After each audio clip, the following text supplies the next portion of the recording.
अच्छे लोगों के साथ हमेशा बुरा क्यों होता है? गीता में श्री कृष्ण ने दिया है अर्जुन को इसका जवाब। श्री कृष्ण ने अर्जुन को जवाब देते हुए समझाई है। ये बात लोगों को उनके कर्मों का फल हमेशा मिलता है।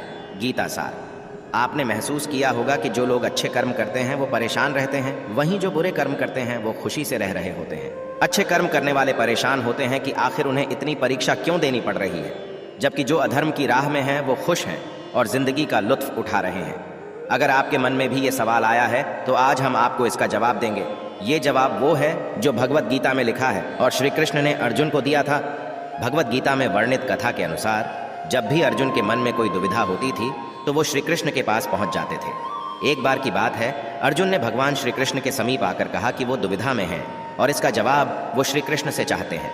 श्री कृष्ण ने पूछा कि क्या सवाल है। अर्जुन ने कहा, मुझे ये जानना है कि अच्छे लोगों के साथ हमेशा बुरा ही क्यों होता है, वहीं बुरे लोग खुशहाल दिखते हैं। अर्जुन के मुंह से ऐसी बातें सुनकर श्री कृष्ण मुस्कुराए और कहा, मनुष्य जैसा सोचता है और महसूस करता है वैसा कुछ नहीं होता है, बल्कि अज्ञानता की वजह से वो सच्चाई नहीं समझ पाता है। अर्जुन उनकी ये बात समझ नहीं पाए। इसके बाद श्री कृष्ण ने क्या कहा वो जानते हैं। श्री कृष्ण ने अर्जुन से कहा, पार्थ, मैं तुम्हें एक कथा सुनाता हूँ, उसे सुनकर तुम समझ जाओगे कि हर प्राणी को उसके कर्म के हिसाब से ही फल मिलता है। प्रकृति हर किसी को अपनी राह चुनने का मौका देती है। अब वो मनुष्य की इच्छा पर निर्भर करता है कि उसे धर्म की राह चुननी है या अधर्म की। कथा शुरू करते हुए श्री कृष्ण ने कहा, एक नगर में दो पुरुष रहा करते थे। एक पुरुष व्यापारी था जिसके जीवन में धर्म की बहुत महत्ता थी।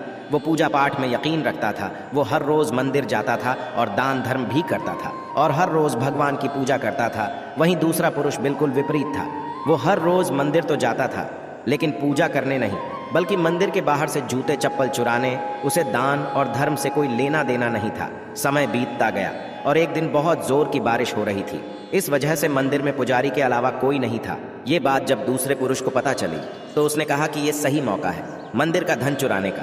पंडित से नजर बचाकर उसने मंदिर का सारा धन चुरा लिया। उसी समय धर्म कर्म में विश्वास रखने वाला व्यक्ति भी मंदिर पहुंचा।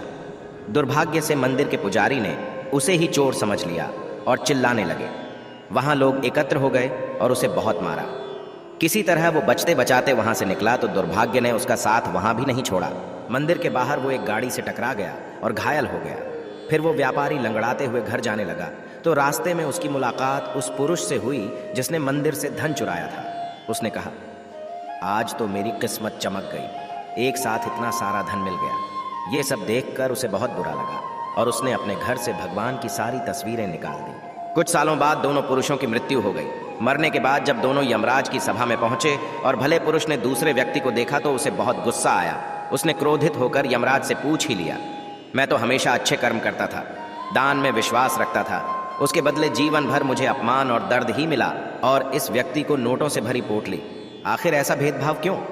इस पर यमराज ने कहा, पुत्र, तुम गलत समझ रहे हो। जिस दिन तुम्हारी गाड़ी से टक्कर हुई थी वो दिन तुम्हारे जीवन का आखिरी दिन था, परंतु तुम्हारे अच्छे कर्मों की वजह से तुम्हारी मौत सिर्फ एक छोटी सी चोट में बदल गई।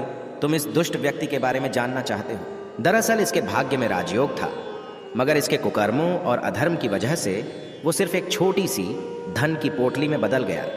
कथा सुनाने के बाद श्री कृष्ण अर्जुन से कहते हैं, पार्थ, क्या अब तुम्हें तुम्हारे सवाल का जवाब मिल गया? ऐसा सोचना कि भगवान तुम्हारे कर्मों को नजरअंदाज कर रहे हैं, ये बिल्कुल भी सत्य नहीं है। भगवान हमें कब क्या किस रूप में दे रहा है मनुष्य को समझ में नहीं आता है, मगर आप अच्छे कर्म करते रहें तो भगवान की कृपा हमेशा बनी रहती है।